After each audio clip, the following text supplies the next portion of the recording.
Okay, so this is a real change of pace for everybody. But from the very beginning, though, we heard from Pa Andre. He talked about the connections of the Northern Territory with Indonesia, tracing it back from the Macassans, and then we were looking at the Second World War period. Well, actually, it's never stopped. The Northern Territory has always had strong connections with Indonesia, and especially with Eastern Indonesia. And so from the time that the Macassans were coming here, was up until the beginning of the 20th century, we already had the British trying to establish settlements in the Northern Territory between the 1820s and the 1840s. They all failed, those settlements. But during the time they existed, they got their supplies and their communications from places like Kupang and Dili in Timor. They were the places the closest where they could actually find these things. The south is very far south. Then when the South Australians established a permanent settlement here in 1869, Darwin also looked first of all to Timor for its needs. And there was small trade between this area for many years, but gradually that trade diminished, but there were still connections. And from the earliest days, there were actually people travelling from Darwin to Eastern Indonesia just to go for a holiday, just to see what the place looked like. So these are some of the things I'm going to talk about as they were reported in the Northern Territory press, which in those days was the Darwin press. And for most of that time, there was only one newspaper, the Northern Territory Times. There were two other newspapers during the period I'm talking about, and they slightly overlapped with the NT Times. Most of them only lasted a couple of years, or they overtook it in the end. So get into the story. So here we see Indonesia, and we see here's Darwin's around here, and then so Indonesia not far away, and you can see how close we are to Eastern Indonesia. And you can see it even better on this map. Okay, so moving to the first story. This is about this fella, Gilbert McMinn. He was a surveyor for the NT government, or the South Australian government really, but working here in the NT. And in 1877, he travelled with a fellow called Captain Crouch in his boat, the Victoria. Now, Crouch was already doing trading between the territory and other places, and also going over to Timor to pick up things like potatoes, onions, and other luxuries. So, you know, these were things difficult to get, but you could get them in Timor, so off they were off to get them. So McMinn took 6 weeks holiday, and he travelled with Crouch into Victoria to go and have a look for himself. And so one of the first places they went to was Kissar Island. You can see it up the top there of Timor. It's a pretty isolated place. Has anyone been to Kissar? No. Okay. McMinn went there with Captain Crouch, and when he was there, he stayed there for 4 days, and his host at the time was the missionary teacher, Mr. Hukum, a native of Ambon. And McMinn said Hukum ran a pretty good school there, and he was also impressed with the turnout to the local church. But McMinn thought, here I am, the European, arriving amongst them, I'm going to be the fanciest dressed man. When he turns up to the church on the Sunday, all the men were dressed in evening dress. And he was quite surprised, and especially when Mr. Raja walked in with his gold-topped cane. And, here we go. So this was a pretty impressive sort of situation for him. Anyway, the Victoria left from there to Dili. He'd already planned to come back and pick up some livestock. He was going to take them back to Darwin. In Dili, McMinn made a trip up into the mountains, and he was told there was gold and all sorts of good things up there. He went and visited a coffee plantation. He thought, oh, it's pretty good. He goes, but these Portuguese are pretty lazy. I'm sure the British could do a better job.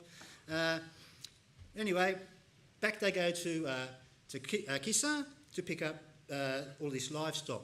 But on the way, one of the crew got quite sick with fever, malaria, and they loaded up all of the stock. They started heading off they're going back to Darwin. One of the European men dropped dead of malaria. The man who had been ill before got ill again. The captain got ill. McMinn, who's never been on a sailing boat as any sort of sailing capacity before, was now in charge of the vessel. He was the only European on the boat, so he had to take command. And he thought the best thing to do is let's go back to Dili, there's a doctor there. So before they got there, the captain died. So of the Europeans left on the boat, only McMinn and the sailing master, Mr. Hyde, was still alive. And he went straight to the hospital. So McMinn has to get back to Darwin to go back to work. So he goes, well, there's a ship in the harbour, it's going to Surabaya. I go to Surabaya and I can get another boat back to Darwin. On the way, they stopped in Sumbawa, a few other places, and McMinn when he later wrote his account.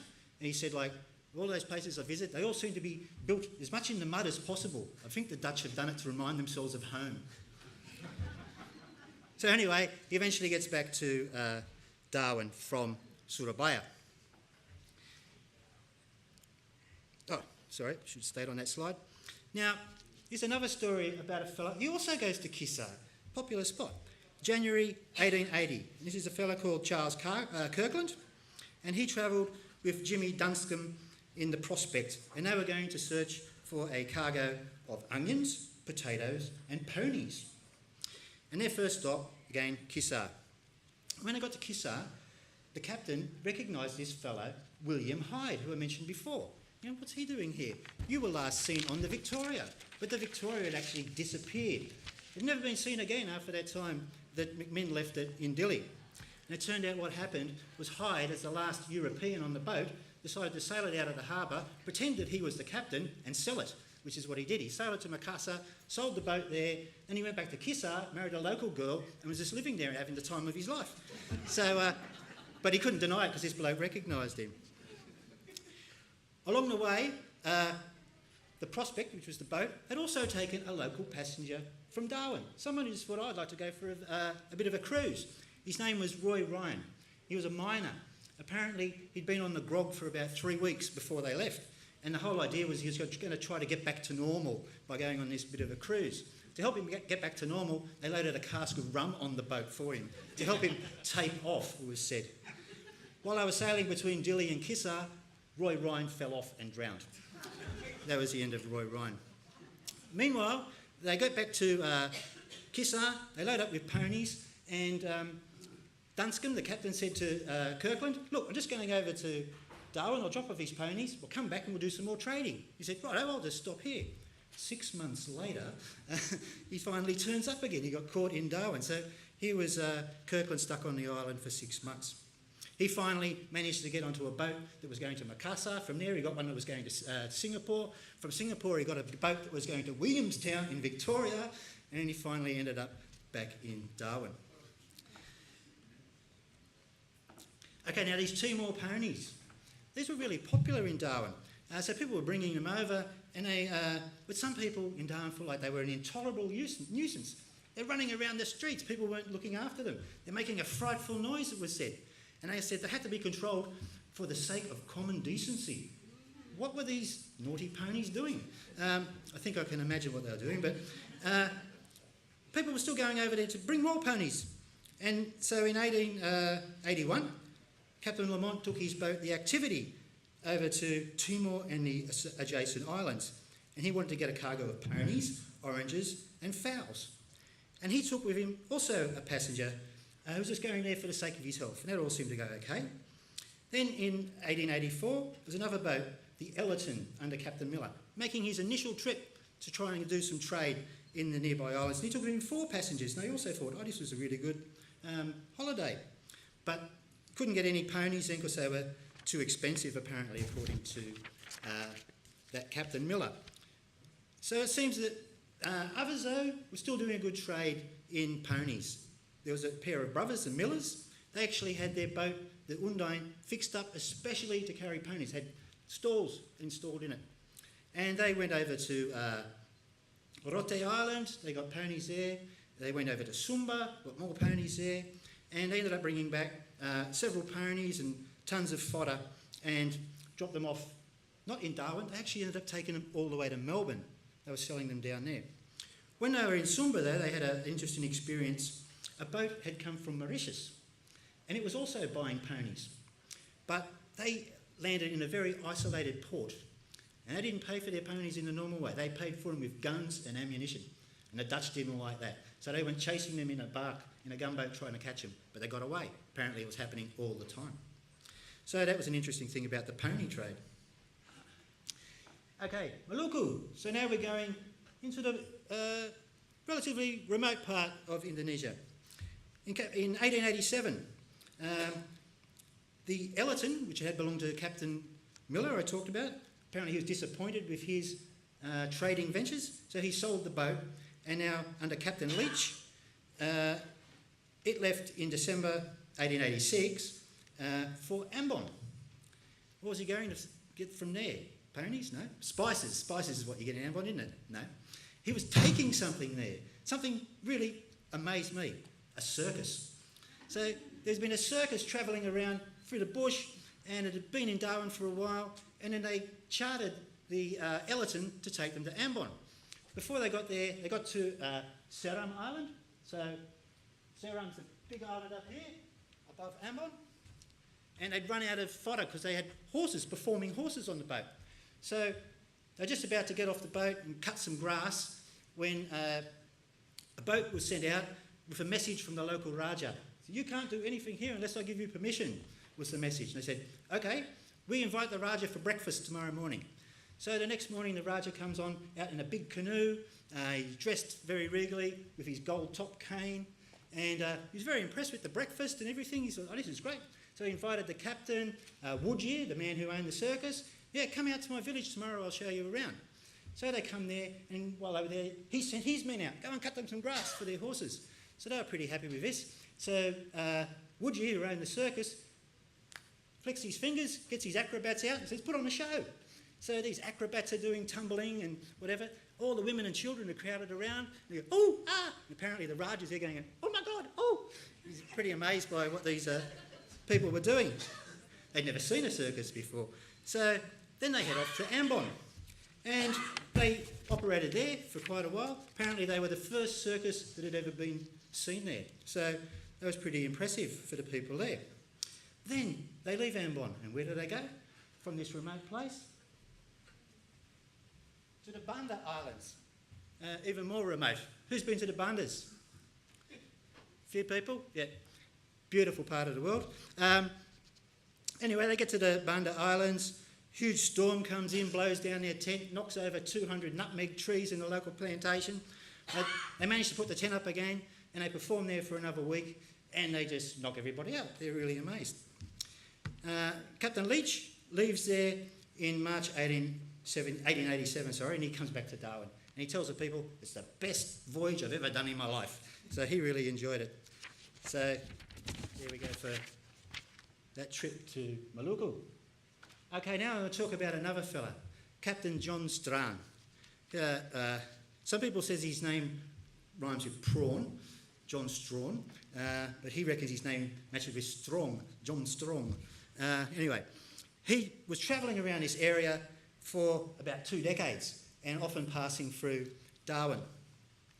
And he became really famous in North Australia, in Southeast Asia, and in the Pacific. He was going everywhere for years and years and years. He often travelled with his wife and son on board as well. Masses of adventures he'd had. He'd gone to Timor, and he also said he found gold there, and he gave a lecture when he got back to Sydney and told everyone about it. He says, I'm going to form a company, and we're going to go mine gold, and we're going to grow spices there. And I thought, growing spices and mining gold, they're pretty different activities, aren't they? Nothing ever come of it. He always had these schemes. So eventually he turns up in Darwin one day, just come back from Dorborg in the Aru Islands. So we're over here now. He's come back in, and he's got pearl shell, and he's got other stuff with him, and he's telling stories about that. Stuff he's got worth over £1,000, you know, pretty big business he's doing. But while he's in Darwin, he's telling people, oh yeah, when I was there, these natives came from on the New Guinea coast, and they tried to seize our boat. But I fought them off. Anyway, as soon as I sold these pearls off, I'm going back there to do some more trade. So he's a pretty faceless sort of a bloke. In 1892, he'd just come into Darwin from Dili, and he's telling people there at this time, he goes like, oh, when I was over there, I heard that the Dutch are going to buy Portuguese Timor. And he said, oh, that's not a very good thing. And he was worried about what was going to happen there, but there was no transfer of Portuguese Timor to the Netherlands. In 1894, he was in Darwin again, and he gave a speech. And he showed at that time that he was a very strong patriot and a white supremacist. And he's talking about, we must not allow Asiatic labour into the Northern Territory to work on the Pine Creek Railway building at the time. We should have employed white navvies, because if we had white labourers here, they would have stayed here, they would have established businesses, and we would have everything would have been better, because the Asiatics are an inferior race. They can only work if we tell them what to do. You know, sort of ignoring the fact that there was all these Asian businesses in Darwin. Actually, they were just scared of competition. That's what it was all about. but he thought that we had to look after the glory of the Anglo-Saxon race. In 1904, he was in Darwin again, and he gives the same sort of a speech about the superiority of Europeans. At the time, though, he couldn't ignore the fact that Darwin was in a total economic decline. What's going on? He said, like, he totally contradicts himself. He said, like, it's because you British settlers haven't got enough initiative, you haven't got enough drive. You know, sort of supposed to things that the Asiatics apparently didn't have. But then he also told another story then. He said the Germans are going to buy the whole of Timor. And that initial story he told about the Dutch are going to buy Portuguese Timor was basically ignored. But by this time, we've got Commonwealth government, that time based in Melbourne. And the story got to them. And they went berserk. They're going like, what? The Germans are going to buy Timor? So there's messages flying from Melbourne across to London and to Lisbon and into The Hague. And anyway, it all turned out not to be true. In 1905, Strachan leaves Darwin again, the last time he'd been here. And he never come back to the territory again. The last report from him is from 1913. At that time, he was supposed to be running for the New South Wales Parliament. He was running as an imperialist liberal. Pretty impressive. He didn't do any good. Apparently, he'd run for Parliament many times. He died in 1922. He was 76 years old. And I just found his business at his death so anticlimactic. He was a box manufacturer. Pretty different. Okay, Eastern Indonesia. I'm not sure where we're going. Timor map. Okay, so go back to that one. Just briefly, this is a story from another fella, Alfred Searcy. Anyone who's done NT history, you know him. He was a sub-collector of customs. Had all sorts of adventures with moccasins and others. He made one journey where he wrote the story in 1894. He actually travelled to Batavia, Jakarta, and was actually on a live cattle export ship. So most of his story is about what happened when he got to Batavia, and it later went to Singapore, and he wrote all about that. But on the way, he travelled through all the islands. They travelled up north of Timor and across that way. And he was so impressed. He'd spent all these years in Darwin. Before that, he'd come from Adelaide. And he said, like, for the first time in my life, I've seen a real mountain. And he must have then dug up an atlas or whatever, and he wrote down the name and the height of every mountain he passed on the way, and including one very impressive one, which unfortunately I had a slide, but I seem to have lost it. Comba. It's an active volcano which just rises straight out of the sea. Anyway, that's Searcy. Okay, now we get to the story of a fella called Nicholas Hoult. He was the curator of the Palmerston Botanic Gardens, and he made a trip out to Timor in 1908, and he went with a ship that was going to actually get native labour to bring it to Darwin to work on the pearling fleet, the so-called kupang as they called them. And while he was there, he said he thought there was about 20 Europeans in Kupang, and about 3 or 4 of those people were English. And he was mainly concerned with trying to find out what sort of plants people were growing, and like McMinn and others before him, he thought that, like, oh, these Dutch aren't doing a very good job, you know, they're all a bit lazy, and, you know, if the British were here, it'd be a much better show. But while he was there, some of the people who came on the same boat as him said they saw a ghost, and it was written about in the local paper for a long time. They call it the Kupang ghost. And it was nearby this graveyard. If people have been to Kupang, it's the old Dutch graveyard. And this particular grave was by one of these Englishmen who'd lived there, Drysdale. I got that photo in Kupang many years ago. I hope it's still there. Anyway, maybe it was him, the Kupang ghost. Okay, now we're getting in towards the end here. This is a story. Kirkland, you might remember the bloke who was in Kissa all those years ago. In 1909, he was actually the owner of the Northern Territory Times. This is Kirkland. This time he was a member of the local council as well. Anyway, he went for a holiday with his wife Margaret, and they visited some of the places he'd been to before. They travelled on a Dutch ship called the Humanities, and it had actually just extended its journey. It was travelling from Surabaya, and it had travelled out to the Eastern Islands and drop into Darwin. So it was now this regular route. If you wanted to go on a holiday, it was real easy. You could travel on these great Dutch steamers. And the first place they stopped at, go to our map again, Leyte Island. So we're up here again. And he thought, oh yeah, there's a Dutch missionary here and there's a school here, but like the way he's written about it, he thinks it's pretty primitive. Then they stopped off Kissar, where he'd spent 6 months before. He never said a word about it being there. He's described it. He never said I'd been there before, which I thought was pretty funny. Then they stopped off Wetar Island, which is shown there as well, and then they got down to Dili. And he wrote pretty disparagingly about Dili. He didn't think too much of it. From there, they dropped down the coast of Kupang to Atapupu. And he thought, oh, this place looks clean and neat and it's all orderly. But he noticed there was a Dutch soldier was operating as their guide. And the natives, the Timorese, were coming in. They were very deferential to him. And he later found out, well, part of the reason was that they're fighting each other just outside the town, and the Dutch were giving them a run for their money, but they hadn't got them under control yet. It took a few years before the Timorese were totally bowed. The next stop was in Kupang. And Kirkland had only been on the boat for a couple of days, but said he was reluctant to leave. He said that the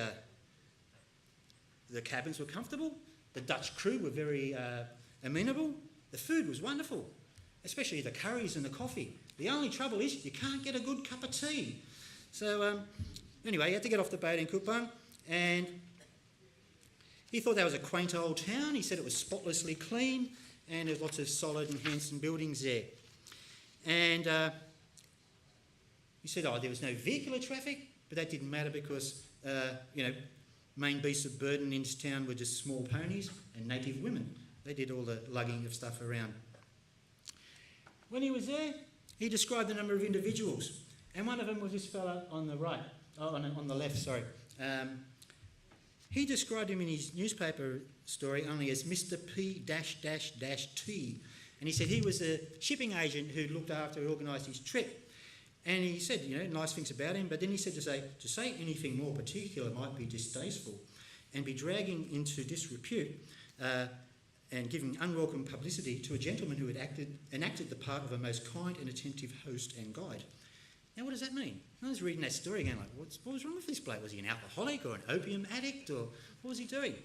Well, it just happened that I got contacted by this man's great-great-nephew, and he told me stories about him. He said, I always wondered about, great-great-great-uncle Charles, and his research shows that he'd never married, but he'd had at least one child with a woman in Indonesia, and that he was living with a widow in Kupang. So probably Kirkland found something about this, and he was a pretty conservative fellow, and he didn't like it. Okay, so coming back again, another voyage, 1923. And this concerns a bloke called Henry LeightonJones. He's the NT Chief Medical Officer from 1916 to 1927. In 1923, he attended the Congress of the Far Eastern Association of Tropical Medicine in Singapore. And to get there, he had a boat fitted out and sailed it himself, and all the way across to Singapore. And he took with him a fellow here with the pipe, Christie, who'd been a previous government secretary. This is Dr. Jones. And who do they meet when they get there? Charles Pilliot. By now, he's the consular agent, British consular agent there. And apparently they had a good time there. And after, this is on board Jones's boat, the Muskie. From there, they've sailed across from Kupang. They've gone to Sumbawa. First of all, they go to Flores, and they meet the local medical officer there, Dr. Ten Huff, and he takes them for a trip up to Kelimutu, and they have a look at the coloured lakes, and they're talking about medicine, and Jones is like inspecting everyone, the local people, to see what sort of diseases they've got. They even did an operation on one man when Ten Huff said, I can't do that. He said, I'll do it then. Apparently it was successful. Then they've gone to Sumbawa, and they meet the Sultan of Bima there, and they do a spot of pig shooting while they're there. It's pretty interesting. Anyway, later, Jones retires after all of his service, 1928, and he goes and lives back down in New South Wales. Now, this hasn't really got much to do with this story, but I've got to tell you something about Dr. Jones. In his retirement, he did a study of endocrinology, and that's a branch of medicine concerned with diagnosis of ailments related to hormones. He later went to Paris, and he met a fellow there called Professor Voronov, Sergei Voronov, and he was doing grafting operations from chimpanzees to monkeys. From monkeys to humans, sorry. And Jones apparently had a graft himself in 1929. He's then in his 60s and he gets married for the first time and has 2 children with his wife. Back in New South Wales in 1971, he sets up his own monkey gland transplant clinic, and he gets his monkeys from the Sultan of Johor, who he'd met when he was on his trip over to Singapore. And apparently very successful. World War II, though, breaks out. Can't get his rhesus monkeys from the Sultan of Johor anymore, and he ceases his operations. That story basically being forgotten completely. I just wonder what the people of Darwin, who knew him all those years, if they found out what he'd been doing later, what they would have thought of it. Okay, so now we're getting towards the end of this story. All of these voyages by ship, but in 1919, this aeroplane, the Vickers Vimy, flying by Ross and Keith Smith, the first ever aeroplane to fly from England to Australia, lands in Fanny Bay. And then after that, the newspapers are full of stories about aeroplanes arriving in the Northern Territory. And they've got stories about, and they landed here, then they landed here, and they don't see anything, they don't do anything, they're pretty boring stories.